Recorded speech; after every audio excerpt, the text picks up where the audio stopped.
should like. I need. You know how you guys ever seen Wolf of Wall Street? Right, Matthew McConaughey has that little chest thumping thing he does to like build. I feel like I need that tonight. My energy is just not here. I'm just like, man. We need some Quaaludes, huh, Wes? No, that's going the wrong direction. However, some meth might not be a terrible idea. You know. You should. And that's your first one. Some meth might not be a terrible. Some meth might be a terrible idea.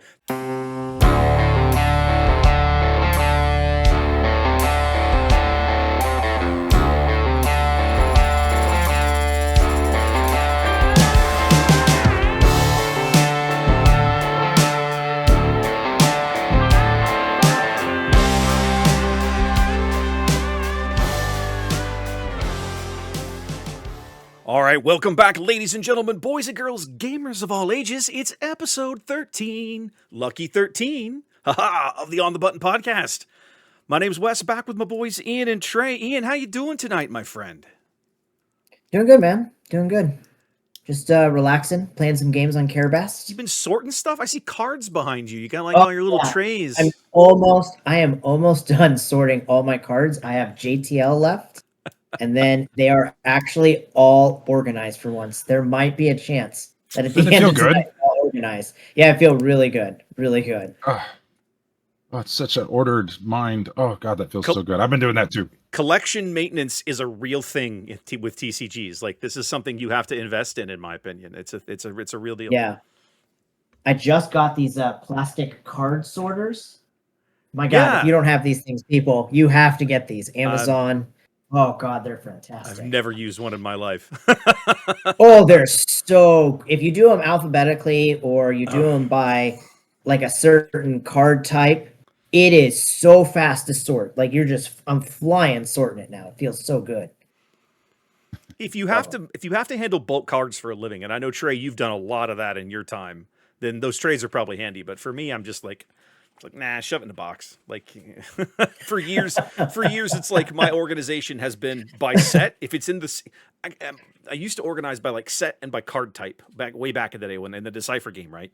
And then I think I did that for Babylon 5, but like for nothing else, it's just like, oh, it's all in the set, in the box, in that set, in the box. I'll find it later. Like, I don't care. Trey, how you doing, my friend? You've had some big life changes in the last couple of weeks. Mm-hmm. I sent my last daughter off to college 2 days ago.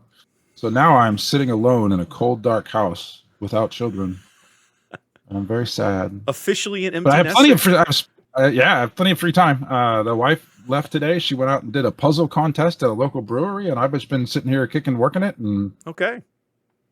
So yeah, that's it. I'm kind of like trying to figure out what to do with all my time. More time for cards, Trey. More time for cards. Yeah. It's always very far to drive to play cards. Yeah, I have plenty of time to play cards, but most of that's sucked up with driving far away. That's true. When you come to our side of town, it's a bit of a hike for you, but you've got 2 stores over there now, and that new place, you're shaking your head like that's not going to be a thing. I thought they were supporting it. They were, and then apparently didn't take off fast enough, and so now that's been replaced with Gundam, and there's nowhere for us to play on that night anymore. So we're going to try the other place next. God. It takes time to build a community. A store should know this. You don't just snap your fingers and people start showing up like, oh my God. All right, whatever. Anyway, that's a whole other rant. So it's a new store. I know. I'm still irritated. Well, listen, we have some stuff to cover tonight, right? We got to have a look at last week's homework. I want to revisit the conversation we had last time about Legends of the Force Yellow, because now having drafted the set, I want to talk a little more about that. And then they announced SQ sector qualifier dates and regional championship dates just a couple days ago. We can talk through that real quick, talk about some of the prizing. And then you guys are having some thoughts. You guys are working on some decks and then have some things you want to talk about. So let's go back to homework. Now, when last we left, everyone, intrepid listeners, Trey had gone on an epically long rant about in his opinion, the piss poor design of yellow events in Legends of the Force, and had basically told us, you guys, here's your homework, redesign one or more of the following 3 cards. And the 3 cards you gave us, Trey, were Psychometry, 3 Lessons, and Force Illusion. Now I'm going to straight up Yep. cop to this right now. I didn't do my homework. Part of that was because I kept looking at these cards, and other than 3 lessons, I personally don't think the other 2 are all that bad. Now, I'm sure there's lots of people out there that are rolling their eyes and telling me I'm an idiot, and that's fine. But like for what they do and thematically how they work, for me, I was like, I don't know what I would do any different for these. My problem with then I was like, okay, well, what do I do with 3 lessons? My problem with 3 lessons was I don't even know where this card comes from. This is where my struggle as a designer, if I was to be a card designer for a living, thank God I'm not. But if I was, I would have a very straightforward time, in my opinion, designing objects, right? Ships and units. Let's just call them units in this game, right? Designing a unit would be very intuitive for me, but designing an event would be like, because it's so open and nebulous and open ended, I wouldn't even know where to go. So did you design yellow in this set? No, I did not. Because that's what it looks like when I look at the cards. I feel like that attitude. You designed Lothcat very well, Wes, but your Okay. events look like somebody went. It All was I can tell you as somebody who did the homework. I was going to say, but Ian it did do was the homework, so jump in here and talk about it. It was much harder to do than the units we had done in the past. The units were super easy because you could think about like what that set does and what you want it to do. So I had to go, I went and I looked up, I went super nerdy, right? So I looked up psychometry, and I remembered it from the Jedi Survivor game I played. Yes. And basically he touches an object and he gets a memory. So what I thought of when I redesigned the card was I changed its cost from 1 to 2 because it's a search card, right? You go searching for a trait from the graveyard. From the discard pile, right? Card? You search Yeah. hang on. No, you search your deck for something out of a Or trait something that's in your. from a trait out of your discard pile. You're matching a trait that's in your discard pile, but you're still searching the top 5 of your deck. See how intuitive this card is as printed? Yeah, so I understand what they were doing, right? Because like you touch something dead, and it gives you, you see the little force vision in it. Yeah, like that's what would happen in like the video insight. game. You see like a little force vision. Exactly. So I thought about it, and I was like, but that's like unplayable, right? Like there are so many better search cards. You can literally play like Owen Lars. You get restore and a dead guy for a card to search for. So there are so many better search cards throughout the game that it's kind of unplayable. So I totally redesigned the whole thing. I made it cost 2 instead of 1. Take control of non-enemy unit upgrade and exhaust that unit.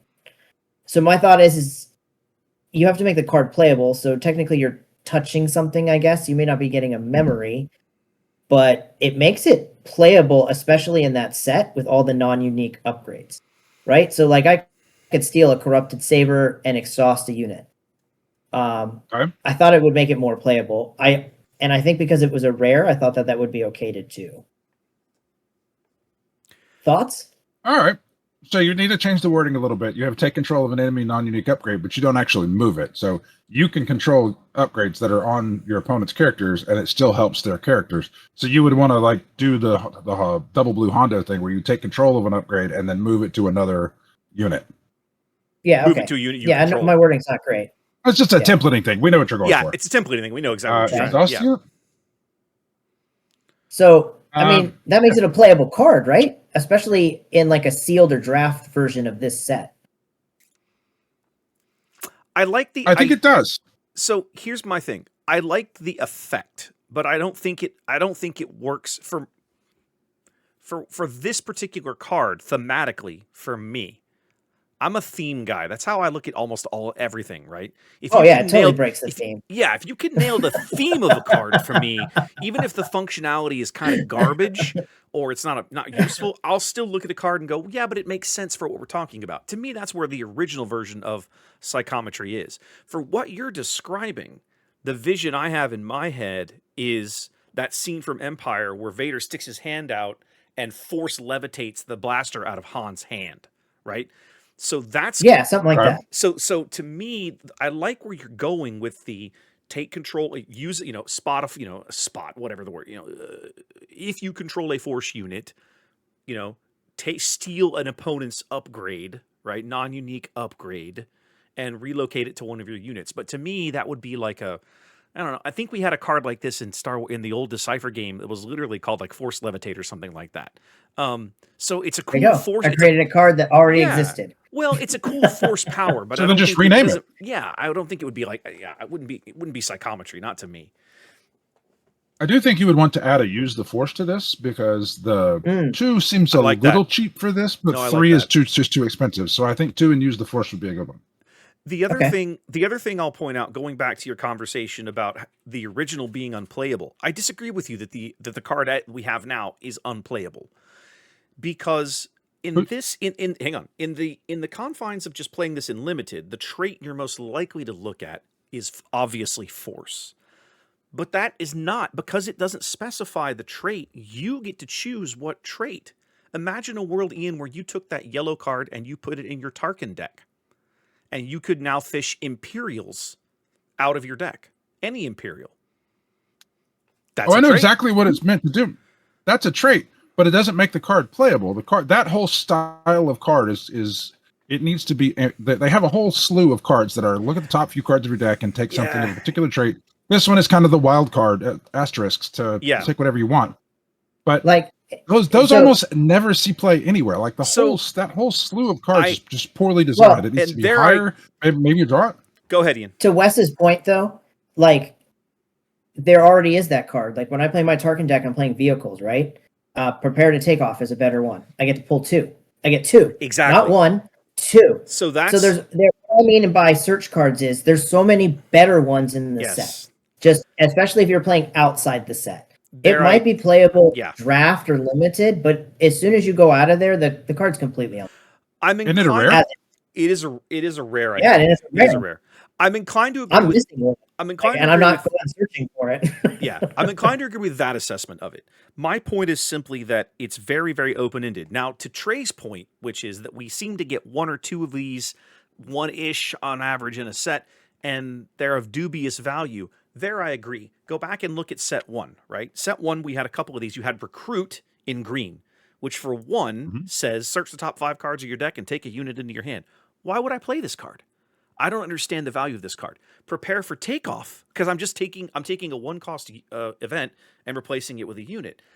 Prepare for Takeoff, however, is a 2-for-1. I'm spending 2, I'm playing my event, and I'm getting 2 vehicles out of my deck. That, in my mind, is a very good card. Now, my hand size is growing. I'm giving myself more options. So the problem that I have with most of these search cards, and I think, Trey, this is probably where you were going, is they're like, most of them are like 1-for-1 replacements. If it's an event, if it's a unit, like a unit like Mon Mothma, I put Mon Mothma on the board, and she says, go search your deck for a unit. I'm like replacing the unit that I just played with another one in my hand. I like that functionality. But the idea of I'm going to play an event and search for a unit has never felt good to me in Unlimited, because why would I play that card when I could just put another unit in my deck?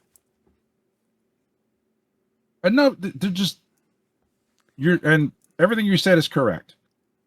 But it doesn't take into account the cost of spending whatever the cost is, spending a card, spending an action. All of those things slow you down so much, and the back and forth chess match of this is already so tight. Yes.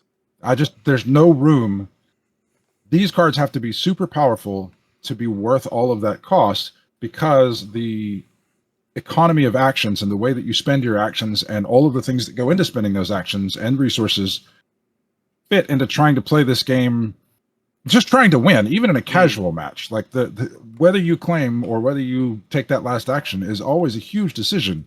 So where on earth do you have time to play this card, play a crappier unit this turn because you played the 2-drop card, so you're playing a 2-cost less unit in a 50-card deck that has a curve of a certain sort?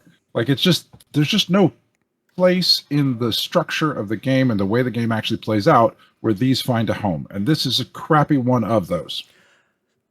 I can't argue against that assessment, and I think it goes back to something that we've kind of danced around. We've never explicitly said, which is that it feels like there are times, and you may have actually said this explicitly, but it feels like there are times that the designers don't fully appreciate that the action of playing the card is a cost of the card itself.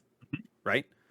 And so that's what I was talking about last time when I Yeah. talked about these Yeah. cards, is that it feels like the designers, they only take into account the cost of the resources. They don't take the action or the fact that it costs a card. Yeah. I agree with you there. All right, so that's a long talk about psychometry homework, Ian. But you have more. You had also done some work on three lessons. You worked on too. 3 lessons. So I didn't change the card much now that I look what I wrote. So the card is pay 2 and then pay the cost, and you get these 3 things. So It's I think what a is better it? play. It gets a shield and experience and hidden. Is that right? Shield experience, and it gains hidden Haynes for the hidden. phase. Okay. So I think if you just made it cost 1 and use so you make it cost 1, on that 1 cost you get 1 of the 3. If you use the force, you get all 3. That seems playable. Ooh, I like that.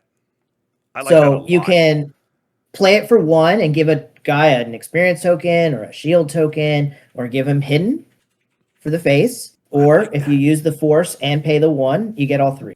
I really like playable this. card.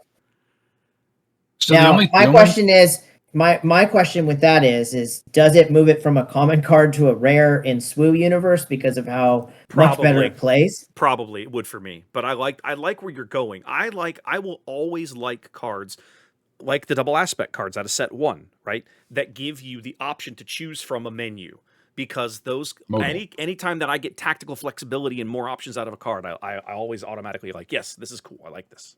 When I first went to redesign it, I'll add that I had it at 3 costs, and I had on the list exhaust a unit or defeat an upgrade, because that's very cunning in the format. And again, lots of good options there.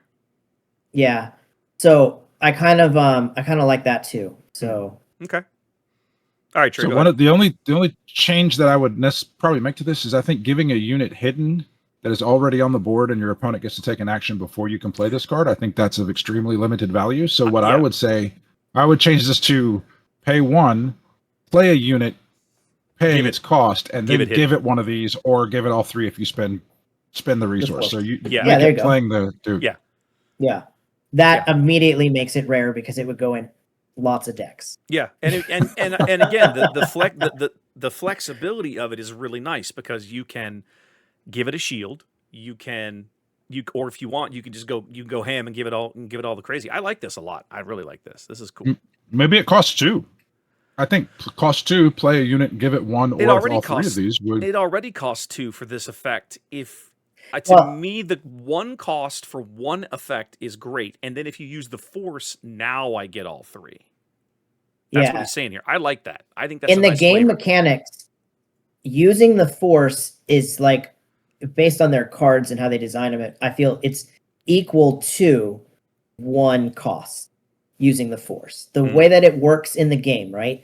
Use turret. You attack turret, use the force, they cuts you back a little bit. Yeah. They get weaker. That's essentially like costing 1 resource. So I just saw it as the force being the second resource when I designed it. I love this card. I think I would play test it between 1 and 2. Would you play it? It makes it playable. I would play this card. I would play this card. And I like it, again, I keep almost every time I look at events now, I look at them through the lens of possibly comboing it with Barasofi. And what I like about this is you can't get the full effect with her for free, because you use her force token to get the discount on the event. But as soon as I do that, I can't use the force token for the triple. So if I'm going to use this with her, I have to pay the cost and then use the token, right? There's other events that work like that with her as well. But I really like that about this one. Okay. Nice. Then I feel like they did a decent job. I would play with this card. I would absolutely play with this card. I like this one. That was really fun. I've been really enjoying this. Yeah, good. I'm glad you were able to do this, because Wes, I suck at it. Go ahead. All right, pick a fight, Wes. Here we go. Okay. Why is yellow good? Because it's not. All right. So last time we had a big long talk about yellow in limited. Yellow specific, just the cunning aspect in general in this set. And since then, I had the opportunity to draft Legends of the Force twice. Now, almost all of the conversations that we had were based around at least for me, looking at it through a limited card pool of sealed, right? We talked about how there are fewer yellow neutral units available in Legends of the Force than basically any other aspect. Every other aspect, red, green, and blue, even black and white, have more units in just the plain aspects than yellow does. Yellow is just, for whatever reason, just chock full of events.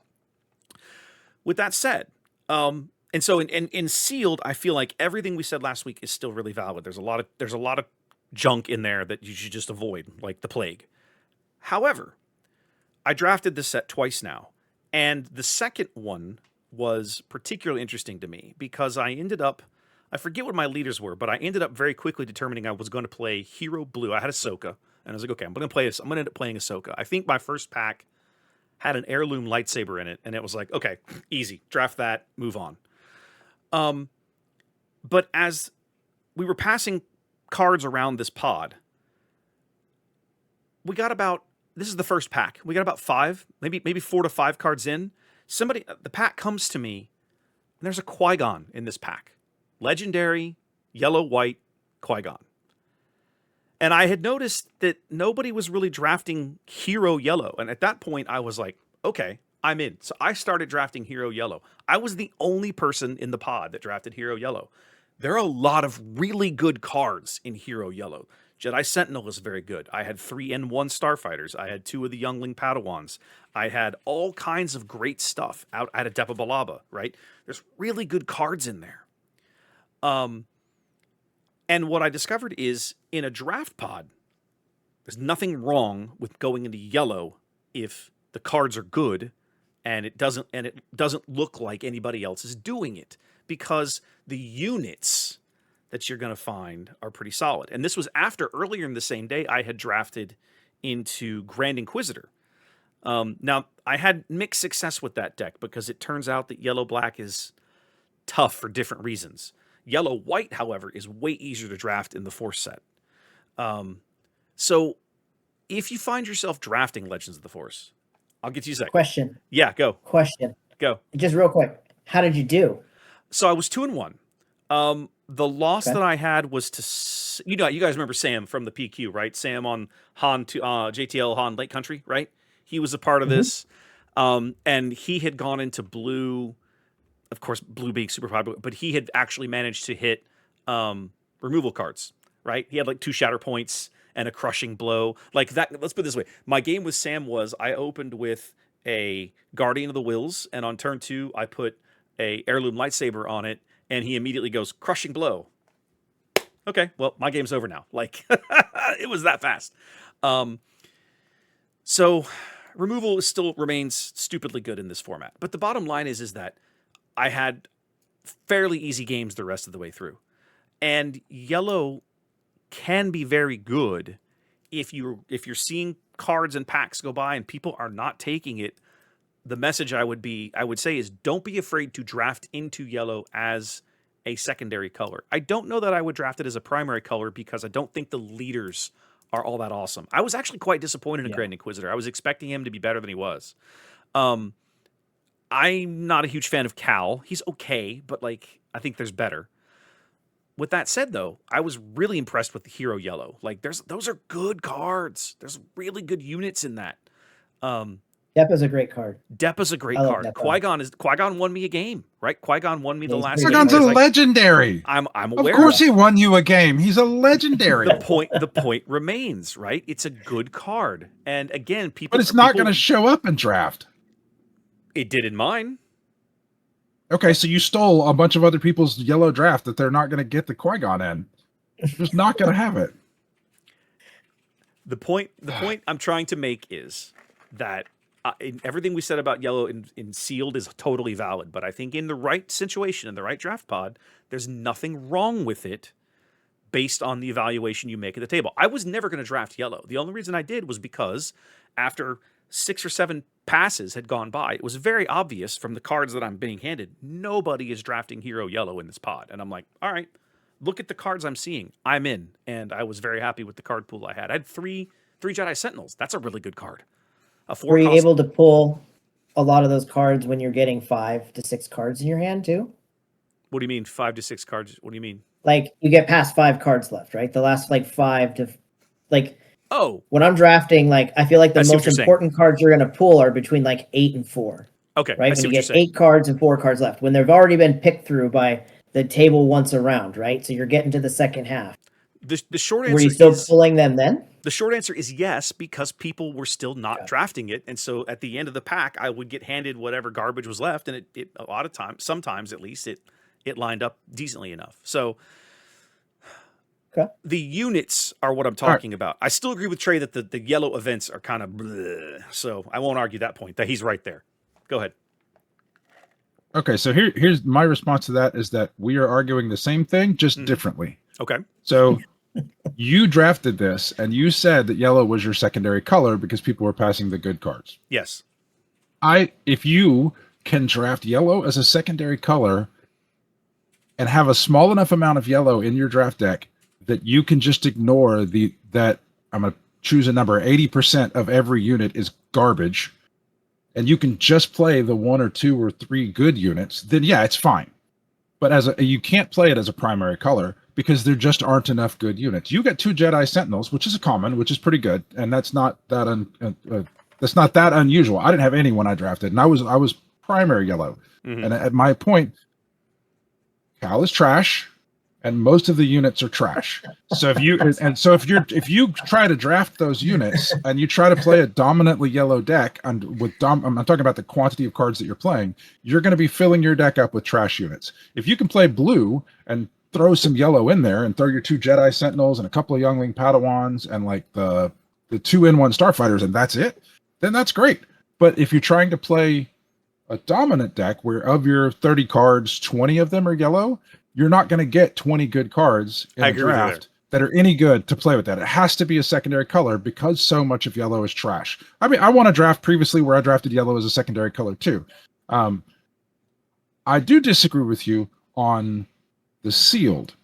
And the reason that I disagree with Okay. you on sealed is that you're not, when you do a draft, you get whatever cards you pull. You don't have all these other cards laying around. Like you're going to draft maybe 45 cards and you're going to play 30 something of them. Sure. It's not quite 45, but that's about what it is. Yeah. You're going to have 5, 10, 15 cards that you're not playing. Mhm. When you do sealed pool, I'm not going to argue that the cards that you open in yellow in your sealed pool are garbage because you're going to open some green cards and some yellow cards and some red cards and blue and whatever. And a lot of those yellow cards are going to be garbage. But because you've opened all these other colors, you can just ignore the yellow. So if you decide to play dominantly yellow sealed deck, you're just dumb. Like, don't do that because the cards are terrible. So how is this disagreeing with me? I agree with you on sealed. I think yellow and sealed is terrible. Well, you're just saying like the way that I understood what you were saying is that yellow and sealed is terrible because like you if you play yellow and sealed, you're going to lose. Basically, is what you're saying. So I'm disagreeing that I'm saying that in the beginning you just wouldn't play yellow and sealed because it's so bad. Well, Like and nobody should choose to play a dominant yellow deck. And my justification for that position is simply that you have a smaller unit pool to choose from than any other color. So you are automatically disadvantaging yourself. And the events that you have access to in exchange for giving up the smaller unit pool don't make up for it, as we have hit several times now. So anyways, that's Right. Yeah. that's all I'm saying. We're gonna draft Tuesday at DL. Ooh, Part of me good. wants to draft yellow, play Trey, smash him. Again, I come back to, and this is to me, this is just all about being able to read the pool while you're drafting, right? And I feel Yeah. like going into it as a secondary color is not a bad idea. But I think calling it primary, like a primary secondary, I would not want to play a yellow leader, right? I don't think Grand Inquisitor is very good. I don't think Cal is very good. You pretty much can't play Qui-Gon because unless you draw the showcase, good luck.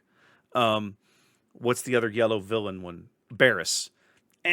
Maybe, but I mean, I wouldn't do it. No, I wouldn't do it. So then I would there's just not enough avoid good events. I would avoid yellow leaders in general as much as possible. And then if you end up getting past enough good yellow cards that you can move into it as a secondary color, hey, you do you, buddy. But like but in sealed, you're gonna get the yellow pool of cards you're gonna open every single time in sealed is gonna look terrible. Just period. Yeah. So you're not going to play it. You're not gonna want to play it.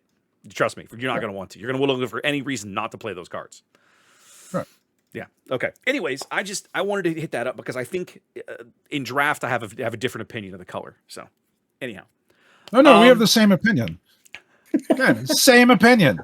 There are like 3 good cards, so you can play those 3 good cards and nothing else. If you try to play the other 18 or whatever cards there are, because yellow is your primary color, you're going to lose horribly. I mean, if you're drafting and you get Qui-Gon, Depa, a couple Jedi Sentinels, some of those youngling Padawans, and some N1 Starfighters, you should be drafting that color. They're letting good go. I agree. That's 7 when I cards. don't find a You good need 23 card, other cards. I mean, this is how I do draft. If I can't find a card I really love, I look left, I look right, wherever it's going, and I take the best card that's in there. Like what I think is the best card left. Yeah. No, so there are times that I'm just going to pull a Jedi Padawan out because there's garbage for me because it's a decent card. Yeah. So I can't believe people were passing you that. First of all, that's crazy. Well, I couldn't believe the Qui-Gon got to me. I was like, why didn't somebody take this? And then I was like, well, A, I need the card. Man. Like I didn't even own one. And B, it was like, well, it's a hero card. I'm probably going to play Ahsoka. Sure.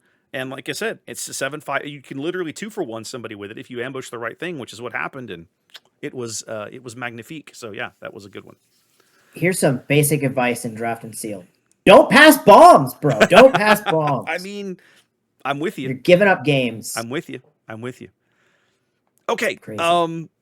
The big OP news this week was they did announce finally, after weeks of waiting, we do have dates now for the round of sector qualifiers and the one regional championship that are going to be held for this set. Basically, we're getting 2 sector qualifiers here in the U.S., one in Portland, Oregon, the first weekend in October, one in Philadelphia the weekend after. The Philadelphia one is limited. It will be a sealed sector qualifier. Ooh. With a cut to a draft. And then in Europe, they're running a regional championship in Spain that same weekend as Philadelphia, the second weekend in October. And then a sector qualifier in Munich, the very, very last weekend of the set, right before pre-releases for Secrets of Power hit. Now, I've actually got the dates wrong. I'm realizing I put these dates in here because what they've done and they haven't actually fully clarified all of this, but what is really happening is the regionals are a now 3-day event, sectors are a 2-day event. So what they're doing is Portland and Munich are regular premier constructed. Philadelphia is limited, i.e. sealed into draft, like we're doing in Dallas in a few weeks for our PQ here. And then the regional has both. What they're doing, as I understand it, is Friday will be a limited qualifier, and if you move on to day 2, that'll be on Saturday, and then Saturday, Sunday, they're going to run a constructed one the way we're used to seeing it done. So the regionals are now 3-day events, which is going to be a big weekend. I'm sure I can learn it, but I don't know what any of this crap is. I don't know what's a regional versus a sector versus. I don't. Okay. So just name it normal stuff. So it just you have to just look at the point table, right? Like if you're really gonna play competitively and you want to try to win some of these tournaments, you got to look at the tables. So the table for the regional qualifier or regional championship, I don't even know the acronyms. They award different points, yeah. Earn you more points when you go into Vegas, right? It's all about you have to get 100 points. If you don't win an event, it's more difficult to get 100 points. I believe all the top, is it 32 get 100 points or is it 16 get 100 points? Hang on a minute. You're asking hard questions. I don't remember. I think it's top 64 at a regional. Okay. Let's see. Then you want to go to the object is to get 100 points, Trey, so that you make the tournament in Vegas. Because it's not an open this time. You got to get 100 points. So the little chart tells you how you can get 100 points. If you win a PQ, the winner of a PQ gets 100 points. Winning in. If I have to reference a chart to understand which tournaments are a certain thing, your stuff is too complicated. Just name it common things and people can understand. Yeah. I mean, obviously, for the people that are really into this and like that's what they do and this is their lifestyle, yeah, it all makes sense. But like, I don't spend that much time looking at the higher levels of what tournaments are coming up and what, and it's not intuitive. How about that? It's not at all intuitive. So you have to sit down and learn it. And I'm not going to do that. Are you going to try to cast any of these? So Yes, because they're going with Star City, and you got good contacts there. yeah, I reached out to them and asked. So Portland, I can't do, right? Portland, I've already committed to doing a PQ in Lubbock that day, and those are the guys that reached out and invited me to their store. So I'm not going to leave them hanging. The one in Philadelphia is like there's probably a small chance. I was telling Ginger I'm going to sit down and run some budgetary numbers to figure out like what would it cost me if I wanted to try to do this. But I'm considering just passing the whole thing altogether. The one reason I want if Philadelphia was a regular constructed PQ, I wouldn't even bother. The only reason I'm interested in it is because it's limited. Because it's going to be a sealed event into draft, and I'm going to be doing one of those in a few weeks in Dallas. I feel really good about my setup being able to cover that. Yes, you know what I mean. Okay, we're going to be covering that. Yeah. But like, I feel very good about my setup being able to cover that in a way that folks can follow along with what's going on. So there's the idea in my head of maybe trying to figure it out and go and cover it. But I got to run some budgetary numbers before I make a call. And I think it's probably going to be bad enough that I probably won't. But I'm see how you like the Dallas one first, is what I would tell you. There's also that possibility as well, right? I mean, I'm going to have the opportunity to cover one of these, closer to home. And then I can decide if it's, if I have we have just an absolute ball, it's like, okay, well then, yeah, I should probably maybe look into this. To answer, what I don't like it, go that they give us like, they give us like 6 weeks notice. Like, is that even 6 weeks? It's barely 6 weeks. I already had plans for Portland. Like, Yeah. I won't even be watching coverage, nothing. I'll be with my man Trey. We're gonna go see an A&M game. I'm sure Trey will have like 5 beers, and I'll have like 3 and be totally hammered. So it's gonna be awesome. Who are they playing at Cal Field that weekend? That is Mississippi State. Okay. All right, then. So it'll be a Mississippi State coming to Cal Field. It's an SEC game, but they're like the worst team in the SEC, so we should just thoroughly trounce them. Which means they are going to come into our house and embarrass us, Trey, because that's how the Aggies play. Not under Mike Elko, sir. That's not how it is. Uh-huh. Okay, sure. Whatever. Whatever helps you sleep at night, buddy. I am an Aggie. I'm excited. This will be my first big Texas football game. This will be good for you. You'll have been and Ian, you will have officially been to more games at Kyle Field than I have. So wow. Well done. That is not good. Well, no, that's perfect. Have you ever been to a college football game? Or a football game, Ian? Oh, I've been to lots of college games. I've been to UCLA, USC, San Diego State. Seen a couple UNLV. Seen a few. You've been to glorified high school games. You have not been to a real college that's what I mean. Game. So, I mean, look, every year I go to 1 or 2 of the best Texas high school football games in the Texas high school football stadiums. Let me tell you, I went. My dad had season tickets to see Marshall Faulk play when he played for San Diego State. We saw him play, I think, 2 seasons for them. And when, he broke a lot of touchdowns, a lot of long runs, a lot of cheering.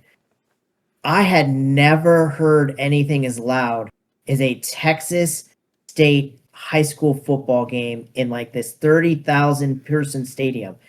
There was more people there than to see Marshall Faulk, who is a Hall of Fame player, play college football. It's insane. So I can't wait to go in an A&M game. Yeah. It's one of the ones I definitely want to go to. So I'm super excited. So thank you for the invite. It'll be fun. Football here is a religion. It absolutely is a religion in this state. It's its own thing. Now, going back to Unlimited, the other thing that they announced as a part of all of this stuff is the cool promos that are coming with this, right? So the sector qualifiers, the participation award is Yaddle, which looks really cool. These are great. I want that card so bad. These are the ones that are styled in the black and white kind of world in between worlds template, right? And then the top cut is the new Anakin, the champion of Mortis, which is a really, really good card. Those are good to see that they've chosen good cards for these. The regionals are the ones that I'm actually really jealous of, right? Because the participation promo is Pilot Vader from JTL. And I love the art on this card with the black and the red and just, I just love this unit. And then the top cut is Luke Skywalker Jedi Knight, the Jedi Knight Luke from set 1. We're going all the way back. Now that's cool. Now he's about to rotate out, but when I see this card, I'm forced to wonder, Might he get reprinted? Reprint. That'd be really cool. I wouldn't complain about that. I mean, but everybody needs one for twin sons, right? So you get your one, Yeah, and then yeah. that's all you need. Now, the other thing they're doing that they What? announced that I think is going to be really interesting is, you remember at Galactics, Ian, we had silver packs and black packs. Yeah, they're bringing the packs back. They're doing this again. They're going to be silver promo packs at the sector qualifiers and black packs for promos at the regional championships. And we don't have any idea what's in these yet. They haven't said. I will say this, for me, and I'm actually curious what you guys think, I hope that whatever promos they put in these packs are templated like the cards we had in Vegas, because I love the template that they chose for that, the way those cards were framed. I see Trey nodding. Yeah, those are cool looking. Yeah, those cards look so good. So I hope that they do more of that. I don't know what cards they're going to pick, but I just would love to see them do more of that template. I'm curious to see what's in those. So yeah. Now, a couple other things here on the agenda. Do we want to talk about? We were going to hit the leader conversation last, right? Yeah. Okay, so Ian, Yeah. talk to me about this double. This. He says Luke Blue. I assume this is Luke from. Oh yeah. This is like double vigilance, Luke. Yeah, I'd been messing around with this Luke Blue deck because I got that sweet Luke showcase, Yeah, right? yeah. But it brings up the concept of, can you make a good deck out of, no offense to Luke Skywalker, he's my favorite character, but that's a trash leader. He's pretty trash. He's rough. Right? So can you make him playable where he can stand up against meta deck, where he's not going to get run over in 2 seconds, right? Mm-hmm. You bring a lot of these decks that you build on your own, and they just get run over by Quinlan. They get run over by Talzin. They just get run over by Kylo. Mm-hmm. Like, could you build it good enough to, get over the hump and win some of those games? So I put this deck together, and I was right there in all these games, but was just really struggling to get over the hump. So the last time I had that trouble was with Qui-Gon. Couldn't get Qui-Gon to work. Trey helped me get it work, so I sent Trey the deck list. And he's really messed with it. He's pulled in and out a lot of units that have really made the deck way better. And man, you can beat just about anything. I've beaten Quinlan. I've beaten Talzin. I've beaten just Han Blue pretty easily almost every time. The only one I really still struggle playing against meta deck wise is the Vader JTL. So because I'm using all my space units. Maybe Luke isn't so trash after all. I mean, he would be better, to be honest, with just about any other blue leader. Maybe. Fair. I mean, I'm sure I can think of a better blue leader to put in than him. But there isn't a lot of really great heroism blue leaders, first of all. Yeah. The first question I have to ask, what base are you using? Did you build this as a force blue base or just generic 30. blue? 30. 30. Okay. No, 30. 30 blue. Yeah, okay. 30 health. Because I have seen some chatter on various discords of people experimenting with that Luke with a force base. And I was curious if you had gone that way or not. I haven't yet. There isn't enough force cards that make me want to lose the 2 health. Okay. The 2 health seems to come in handy almost too many times, where I win with 29 health or 27 health, and 28 would just make me too nervous. Now, I think to play Shatterpoint and to play Chirrut. Like, that's the only thing I would really slide in. The deck's really based around using the shields to your benefits. Like, so for a little while, I know Trey was trying to make Rose work in the deck. It works okay at times, where you turn her shields on a shield on another unit into 2 experience. Talking about the Rose unit from set 2, right? Yeah, sure, I think she's from set 2, I believe. Yeah, set 2. Yeah, there she is. She turns a shield on attack. She turns a shield into 2 experience tokens. Right. So, like, if you can have a shield on another unit attack with Rose, now you beeped up another unit that gets to attack. So there's some cool combos. It works best when you get Dune out early. Dune's just such a great card. But overall, like, it has really good answers. Like, Trey's got this really great combo that he put together where you play what's the shuttle, Trey? Oh, the T6 shuttle, the one, it's a 3/4 for 3 in space, and when it gets attacked, it gets an experience. Yeah, I love that card. That card's great. So Trey came up with this great combo that I hadn't even thought of. You slap Protector on that sucker. against Vader JTL, it gobbles him. Mhm. So like if I can get that combo out, because they don't know what's coming, because it's such a different combo. Like I was able to play a Vader JTL the other night where I played that card, put a shield token on it, he attacked with a 1/1 unit, then slapped protector on it. So like now all his little 1/1 units have to run into it, and it just gets beefier and beefier and beefier. It was really sweet. The other card you should look at if you're worried about dealing with the TIE Factory, go into set 3 and have a look at an event called Disruptive Burst, which for Yeah, the three, minus That's one. the one that minus, minus ones everything, right? yeah. So you Yeah. can It's pretty narrow against them, though. It's more of a sideboard card. Well, I would agree it's a Yeah. sideboard card, but if you're going to sideboard for Vader in double blue, I feel like that's not a bad way to go. If you also Trey's running entrenched. I'm running 2 entrenched and Entrenched 2 is not bad. perilous position. I could see it. I'm running 2 perilous position, 2 entrenched, trying to figure out which one works a little better. Now, Entrenched works pretty fantastic. Like when you slap somebody's, like especially when they flip a leader onto something. mhm. That's what it's for. Sucker up. Are you playing Equalize? Which one is that one? 3 cost, double blue. blue? And if you Yeah. basically, it just says give a unit -2/-2, and if you control fewer units than they do, give another unit -2/-2. So it's a good way to just combat swarm tactics in general. Well, the one thing the one thing I'll say about the deck, at least, we'll put a link into the description for everybody. Yeah, But I'm curious. the one thing I really like about it is it fits my playstyle. It plays pretty aggro for a blue. Like you're attacking base a lot, and you can Sure. race somewhat. At least that's how I play it. I don't know how Trey's playing it, but that's kind of how I play it. Okay, Pretty fun. I'm curious to see this list. Rebuilding this deck, it's kind of I've made some changes to it since then, and it's not. I've kind of skewed it away from where it was, but I'll probably roll back and then get a couple of the changes. But this deck has been such an interesting thing for me to work on, because it is really, to me, for me and my deck building experience, it has exposed a weakness in my head in what to do at the 4 resource turn. Because I started off rebuilding this deck and working on this deck, and I looked at these 4 drops look amazing. I've got Hondo, the double blue guy that steals their upgrades. Yep. I've got that. I've got Doom. I've got He's really good. What else did I have? I have Doom that makes everybody bigger. I've got Rose that was it's a 2/6 that when you eat her shield, she turns into a 4/8 for 4. Mm-hmm. Like she has all these stuff. You've got Chirrut that is the crazy good Sentinel guy. So like I looked at all these. I even like the new Luke, the white Luke that you play a unique unit and it gets a shield and an experience. I thought that was amazing. So I'm sitting there trying to figure out which of these is the best one, and none of them work. I thought that was fascinating. Well, none of them work because of the way the game flows. None of them, because every 4-drop you have, let me finish this part. Okay. Every 4-drop you have wants you to do something else. Luke wants you to play another unit next turn.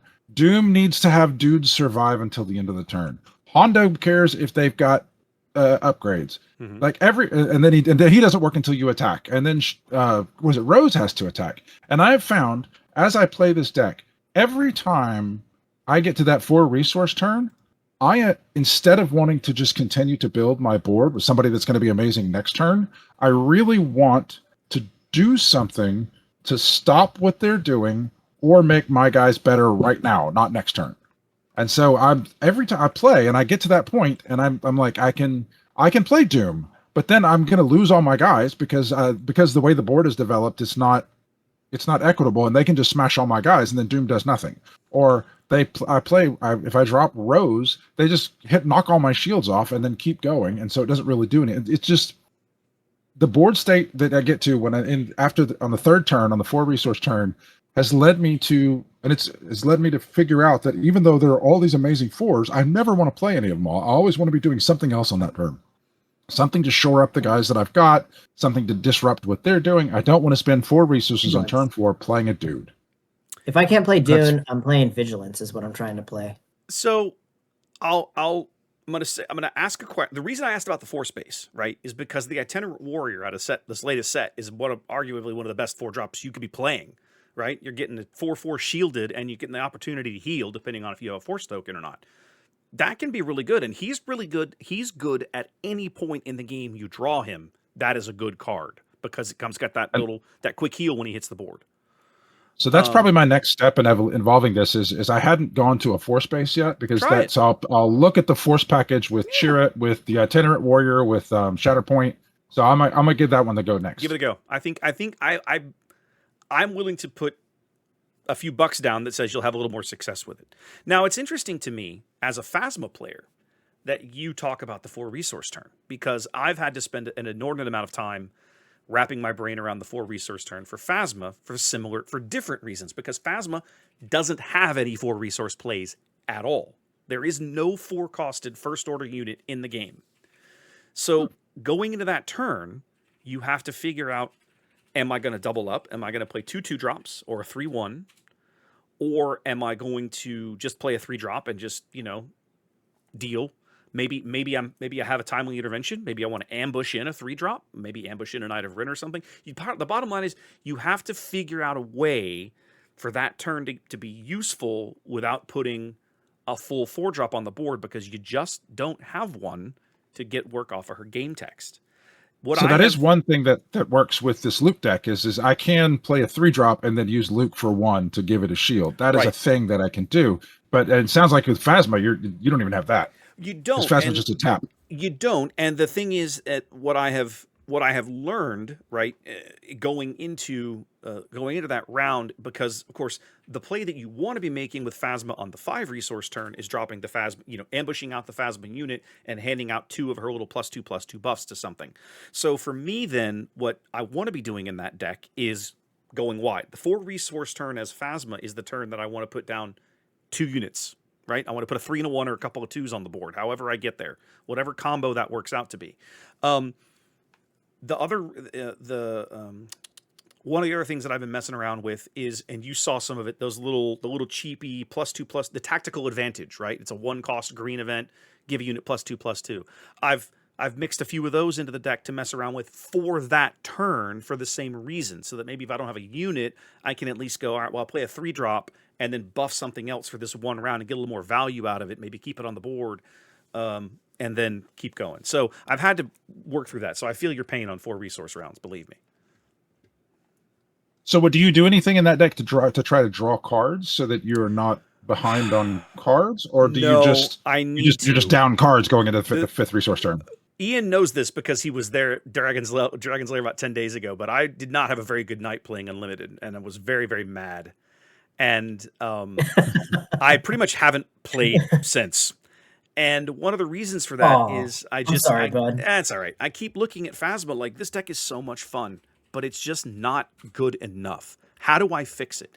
It needs card draw, right? I've got to find a way to make that work. And I don't know what it is yet. So I'll keep messing with it. But now, for the record, though, it didn't help Wes that we were playing Trilogy that night. Ugh, what a joke of a format. Which wasn't a format you really loved. Yeah. And I hit you with my Yoda deck unchanged, a Quinlan Tarkentown, Woo's Quinlan Tarkentown. Yeah. And then I hit you with an upgraded Tarkin TDR deck. Yeah. So it wasn't like you were playing soft decks. You were playing stuff that's, pretty top tier. It was still not enjoyable. So I haven't gone back to that. But it made me the bottom line. My side was. Huh? Piss off. My side was. The point is that I've had to struggle with 4 resource rounds in certain decks. So I feel some of your pain there. It's a very awkward point for certain leaders, it seems. Well, it's one of those things like Phasma, I mean, she's a decent leader, but the cards aren't there to support her, right? So, Luke's kind of like the opposite. He's just a trash leader, but I really want to play him because that showcase is so pretty. So showcase is gorgeous. If I can make him playable, I'll play him. But if he's not playable, pretty. Yeah. It's just we'll see where it goes, because I'm still very, very high on Phasma. I'm very curious to see what we get going forward. I feel like she's, every time I look at it, it's like, okay, we got a few, this last set where it just feels like we're right on the cusp, right? And I can win games with that deck. It is, even in its current form, sure. It is not a bad deck. It can run you over. It can absolutely run you over. It's just it feels like there are certain points on the cost curve. If I had just a slightly better selection of units, or slightly better units or whatever. Like they moved it in the right direction with this last set, right? I'm very encouraged by the fact that in Legends of the Force, we got like 3 or 4 different first order units. So it's like, okay, good. We're moving in the right direction. We just got to keep going in that trajectory. Right, Now, right. speaking of leaders, Trey, you have some thoughts to share about some things you've been working on lately. So I'm not as enmeshed in what's going on with the metagame as everybody else is. I'm not paying attention to PQs. I've just been playing cards, and Okay. when Jump to Lightspeed came, we had a podcast a while ago when Jump to Lightspeed came out, and they were like, "What are you playing?" And I'm like, "Nothing. Nothing speaks to me." But then I found something that spoke to me, and I built a couple of different decks from scratch. That's when I had the Count Dooku deck. That's when I built the Poe deck, which I still have together because I have fun playing it. And I found things that spoke to me. So I'm kind of floundering around just trying to play stuff. And so I'll go through and look at leaders, and I kind of go through the way that I build decks just to play the game, to get on Caravast and play the game, is I'll go through and find a leader, and if it's not a leader a million people have already played, like what is one that like Darth Maul is an interesting leader that's not super metagamey, but there are plenty of people who it feels like that space is kind of explored and people know how to build a Darth Maul deck. The Darth Maul from the newest set, which I guess Maul is the first one. So I haven't put a lot of time into that Darth Maul, but what I will do through it, I'll just kind of go through every leader and be like, what does this leader say to me that it wants to do? And then I will build some rudimentary version of that deck. And then I'll play with it a couple of times. And if it feels like there's more there, if it feels like I can make it better, I'll get intrigued and then I'll work on it some more, which is where I got with Poe, which is where I was with Count Dooku. There were hooks in that deck. There were ways in that deck to play that I found really interesting as ways to push cards that weren't necessarily the best cards, but you could do things that were unusual with them, and then I could win that way, and that gives me fulfillment out of the game. So as I go through a lot of these cards, a lot of these leaders, I can feel the designers design the card. I can feel them, what I see the intent behind what they wanted to do with the card, and then I can feel them tack things onto this card, going, this is too good, we need to add something else, or this is still too good, we need to add something else. Like I can put myself in those shoes and feel them. And things like Morgan Elspeth. Nobody plays Morgan Elspeth because she's hot garbage, but she seems like she should be good because Captain Piet is good, or Admiral Piet, whatever he is. The Piet leader is really good. He's very good. He's not overpowered. He doesn't define the metagame. He's very good. But whoever built Morgan Elspeth, they said, oh, I'm going to build Captain Piet, or I'm going to build Piet. I don't remember if it's Admiral or Captain, as I just said. I'm going to build that guy, but it can't be overpowered. So, like, I can feel them. I think it was in that article where they talked about their lessons about how they built a card and they were so afraid of making it overpowered, added that one last nerf. And that is what makes cards trash. They go from being powerful, playable, maybe busted, but probably not, to unfrickin' playable. And it's just so bad. And it just screamed at me. You read the Morgan Elspeth card, and you're like, this seems like it would be pretty good. But in practice, it was so bad because there's so many different stipulations around her. Like the one that got me, the one that I felt I could feel the last nerf on. I'm getting angry talking about this because I want to make the deck. But I play the deck one time and I'm like, oh, I see why this is, like, not just that this is trash, but why this is trash. So Morgan Elspeth, if you don't know, Morgan Elspeth says you tap her. She doesn't cost 1, which is great. I hate those. That's what makes Luke trash, is that he costs 1. So you're playing under curve every time to give a guy a shield. And so a 1-cost unit with a shield is just worse usually than a 2-cost unit. So that's why Luke doesn't see a lot of play, because you have to spend that. Anyway, so Morgan Elspeth, basically she wants to play units cheaper if they share keywords. So if you have an Overwhelm guy on the table, you can use Morgan Elspeth to play a 4-cost Overwhelm guy for 3, for example. And that's a difficult stipulation, because you can't build a deck that is all Overwhelm or all Guardian or Sentinel, not Guardian. Yeah. You can't build that. So you're already navigating this tricky, like, I'm staring at 3 4-drops in my hand, or 2 4-drops in my hand, and my leader is telling me which one to play, not the game is telling me which one to play. So I'm not necessarily, I want to play this 4-drop for 3, but I'm playing it, even though I'd rather play the other one. So like that's already the tricky part. That is enough. Like that makes her interesting, but not overpowered. But if you read the card, they added a bit to it. You cannot use her until you attack with the unit. So her action on the front side, on the landscape side, is choose a friendly unit that attacked this phase. Play a unit from your hand that shares a keyword with a chosen unit. It costs one I less. forgot about this. Oh, her Yeah. flip side's You have to have worse. attacked. It's so much worse, and it was totally unnecessary. Without that, it has to have attack. So you can't play your guy first. Yeah. You have to attack with it, and then it has to live.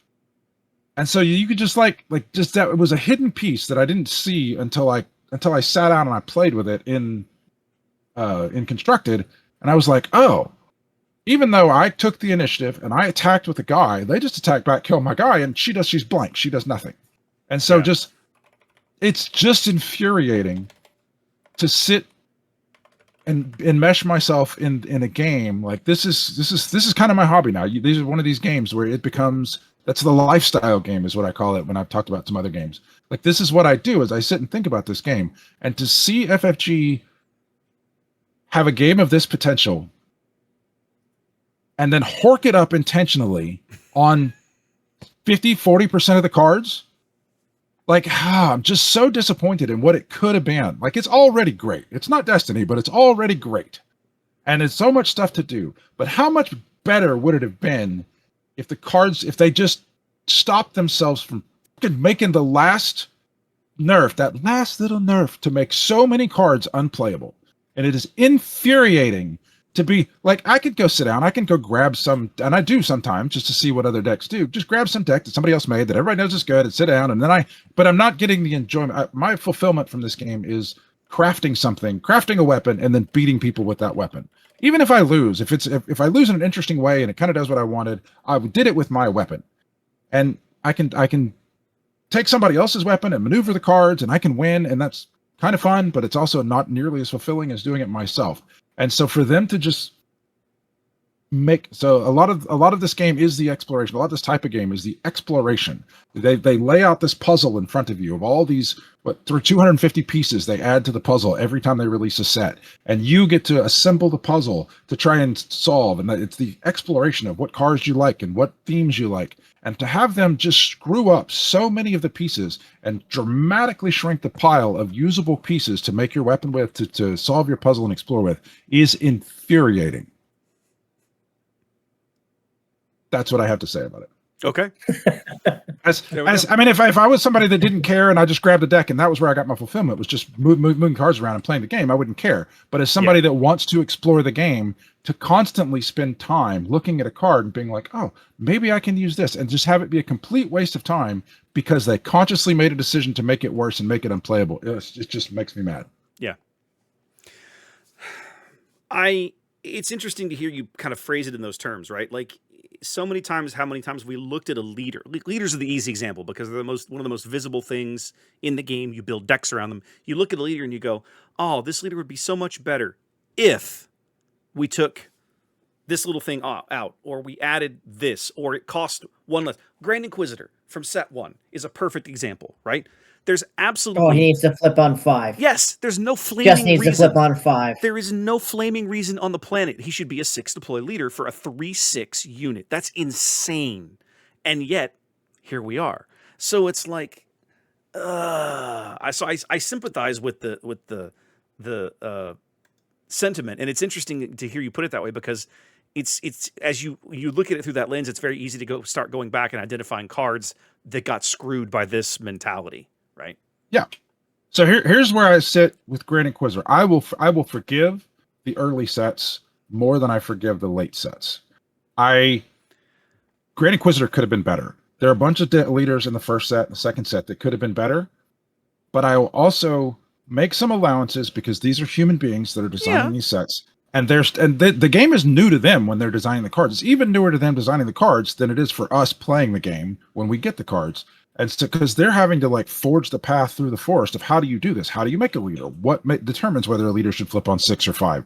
And so if it's the first set and you get it wrong, I am much more forgiving of that than the 5th set when you get it wrong, and you're still making poor decisions. Well, but I'm not saying those decisions right. I'm just saying I'm forgiving of it. I agree with you. I agree with everything you're saying. My counter argument is they're designing. By the time they were designing the fifth set, the game still wasn't released. I think it's easy to forget that the first 7 sets or more were designed in a total vacuum, without any actual the wider world playing the game. You had your playtest team of, I'm going to pick a number, 100 people, whatever it is, and that's You're so it. generous. Whatever. I don't know what the number is. It's some finite. It's some very small finite number of people compared to the literally thousands of people playing your game now that are going to find ways to do and card combos that your limited little group didn't think of. Okay, and so it's the fact that it's the 5th set, but you didn't know any more about the game at large interacting with players when you designed the 5th set as you did when you designed the 1st, as you did when you designed the 7th or whatever. I remember when the game came out, they were talking about they were working on set 7 or 8. And it's like, okay, great. But that means that the first 2 years of the game are already in the can. And that's it. It is what it is. And we're going to get what we get. And boy, I hope it doesn't suck. And as we've seen, it's a roller coaster. Some of it's really good and some of it's really not. And I hope they're taking the right lessons. But Trey, you remember Destiny. We've been on this roller coaster before, right?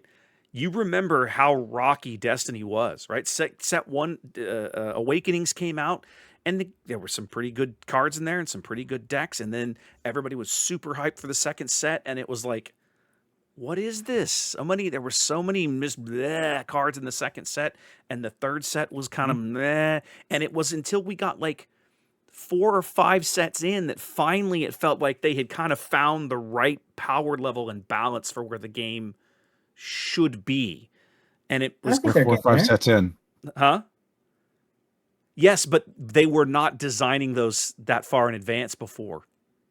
Right. So yeah, I mean, I get it. I still think I'm less forgiving now because even though I totally get what you're saying, and so they don't have the giant data pool when they designed this set, but I do think that they had enough to do better than they did with some of these leaders. Fair criticism. Fair criticism. I think they've definitely struggled with the leaders, but if you look at the new set, there's so many more playable cards than there's been in the past 2 combined. Well, maybe not JTL. JTL gave you so much great space. set. Yeah, the space units alone really spread it out, but way more than Twilight, way more than Shadows. This is kind of dominating.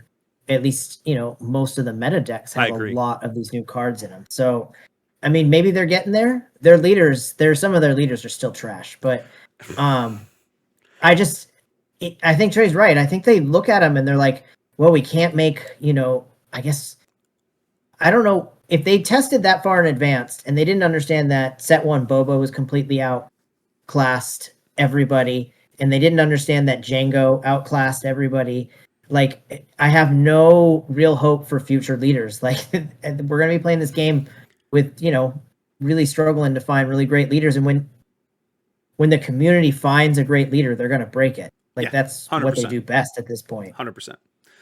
I will say. So go. We were talking about what a great set JTL was, and I'm looking back at the leaders that are in that set and unique ways to build leaders cards. I'm saying cards. I know, but we were just talking about in general JTL being a good set, and there are 18 leaders in the set, and I only count 2 of them that are bad enough that I never even tried to build around them. There are, it is unbelievable how good the cards are in this set. Yes. Just looking at the leaders. It's crazy. Even the ones that everybody thought were bad, like Rose, most people didn't play. I built a fun deck with Rose. Rose is actually not bad. Rose is not bad. Yeah. It's like Lando, who people tried and it just ended up being too slow. So even that one's not unplayable. He's not unplayable. He's very difficult. He's tough to do. He's slow. And then Admiral Holdo, who might one day be good.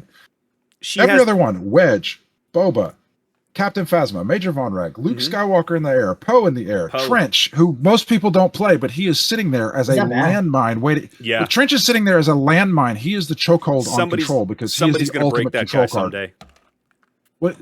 He's already broken. He's just the Admiral Trench deck only beats other control decks. And so he's sitting there waiting for Control to take over the meta, and then Admiral Trench crushes everything because you play Admiral Trench, you beat all the controls, and then somebody goes back to aggro and beats Trench, and so that's he's the floor of Control. Rio Durant is interesting to try and build around. Ooh. Akbar seemed terrible, but somebody won PQs with him. Then there's the Han Solo, and then Kazuto, who's pretty like these lead. I'm just marveling over JTL. What a great set this was. Yes. Yeah. Yeah. And Holdo, in my mind, suffers from the same problem that Phasma does, right? She simply doesn't have enough units that trigger off of her tribal thing yet. As that as that moves up in the world, and she's going to look a lot more appealing. And another 2 sets or whatever, I'm thinking she's not going to be. No, I think this Secret of the Powers one is really seems to be heading like post, like hitting like the Andor cards. So I expect to see more resistance cards. For sure. I'm hoping so. That'll be I'm hoping cool. so. I'm hoping so. But I think from a leader perspective, I'll say this. I am a little more forgiving of common leaders that are maybe a little questionable, right? Because you have to remember that at the end of the day, the set has to function in a draft and sealed environment, especially going forward now that we're going to start making competitive events out of limited play, right?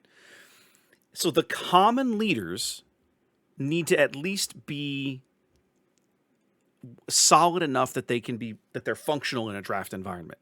The rare leaders, in my mind, is where, as from a design standpoint, that's where I'm going to take a risk. That's where I'm going to do something different. Maybe that's where I'm going to build in a mechanic that doesn't necessarily work or function off of whatever mechanics I've built into the set, but has some interesting ramifications for the larger game as a whole. The rare leaders are where that should happen. The common leaders need to be the underpinning of the set so that the set is always draftable and functional, right? I look at sitting here looking at the Legends of the Force common leaders, right? You're basically talking about Talzin, Ahsoka, Snoke, Obi-Wan, Third Sister, Kit Fisto, Grand Inquisitor, and Cal Kestis. Of those, the only 2 that I would actively avoid for reasons that don't even really apply to the leaders, but sort of kind of does, is the yellow guys. Inquisitor and Cal are like, Ahsoka is borderline. She's the kind of the bottom of the barrel of what might be considered playable. Using the Force to give Sentinels. I mean, I'm not saying she's unplayable. I'm saying if she was a smidge worse, she'd be unplayable. I'm inclined to agree with you, but in a closed environment, she's not bad because again, I've drafted with her. I've had some success with her. She's not terrible. Okay, is she Obi-Wan or Talzin? No, she's not. But she's not. Granted, she's not Cal Kestis. So I mean, and then the rare leaders in this set are kind of where you start to see, that's interesting, right? Kylo and Avar Kriss. Maul, of course, Maul and Qui-Gon are the starter leaders. Barriss Offee is one that I still think maybe right now people haven't figured out, but that's one I look at. Revan and Anakin have driven just all kinds of interesting deck ideas, but nobody's really hit on something that's run away with it yet.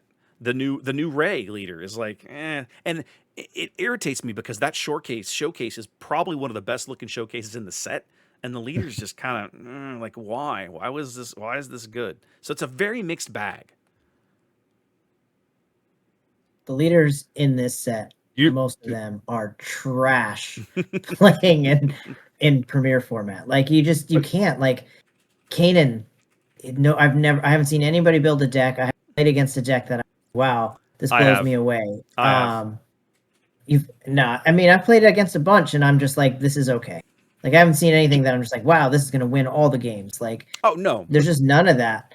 It's really weird that like Kylo's really the only one, and Mother Talzin have both done well, but like everybody else is average. Like Qui-Gon, I think is a trash leader. Like I tried to make Qui-Gon work for like a month, and he's trash. Like there's so many trash leaders in this set, where if they just do minor different things, like Trey said, they become much more playable. Like Rey is, I'm looking at Rey right now. Rey is one that you can see where they give it the just little extra nerf because like she's bigger than most of them when she attacks. So she's 7. Mm-hmm. You tap her, and if you played a non-unit Force card, you can deal with it. You know what? If you played a Force card, deal 1 damage. It's 1 damage. Yeah. which is powerful but not broken. There was no Yes. reason that you had to play an event or an Yeah. upgrade that has a There's- force on it. Yeah, there's no reason for that silliness. You make her 5/7. She And- flips at 6, and you can play any force card and do a damage. And she's a good card, but not a broken card. And she needs a different when deployed ability, right? Because the when deployed ability in my mind is like, I don't know about this. Like, I don't know. I feel like there's a lot of work to be done there. If you fix the front side of her, I can go with the back side of her because Okay. I can when she flips, if she flips on 6 and becomes a 5/7, and I've already burned my hand, then it's nice. I'll just draw 2 cards. So that's she's there so that you can blow your whole hand and get 2 cards. So essentially, she says draw 2 cards. Okay. So I'm like, I'm okay with that, but they just messed it up. Yeah. Trash. Well, I'm going to be very, very curious to see how this goes into Secrets of Power, right? Because they've announced the new mechanics, right? We know plot is going to be a thing. We obviously, you look at leaders like Padme and Palpatine, for them to interact with plot and disclose makes total sense. Then the question is, what other leaders are we going to see? How are they going to interact with these mechanics? What rare leaders are we going to see? I honestly can I give don't you a think sneak plot's preview? going to be. I honestly don't think plot's going to be a great mechanic. I disagree. Can I think give you plot's gonna be a sneak preview of something? Go ahead. Trench. Admirable Trench. He deploys, because he deploys over and over. He deploys and over and over. Yes, exactly right. Yeah, I've heard people talking about that as well. So you get to play your plot stuff over and over. and over and over again. Yep. Oh, exactly. okay. Yeah.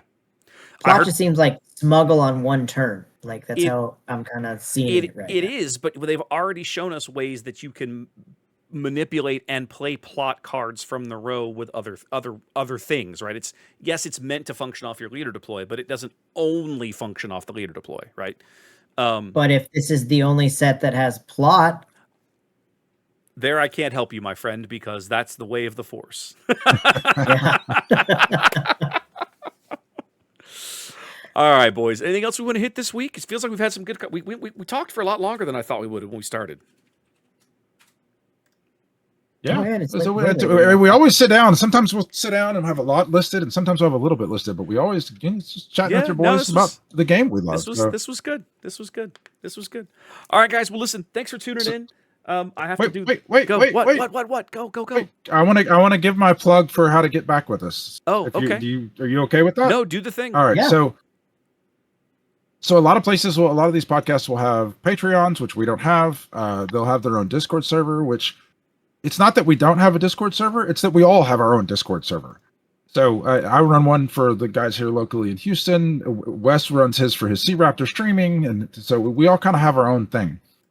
So I know Wes looks at the YouTube comments, but I listen to everything on podcast. I barely listen to YouTube. So I feel like there are people out there that would like to have a conversation with us or give us feedback we don't really have a way for them to get in touch with us.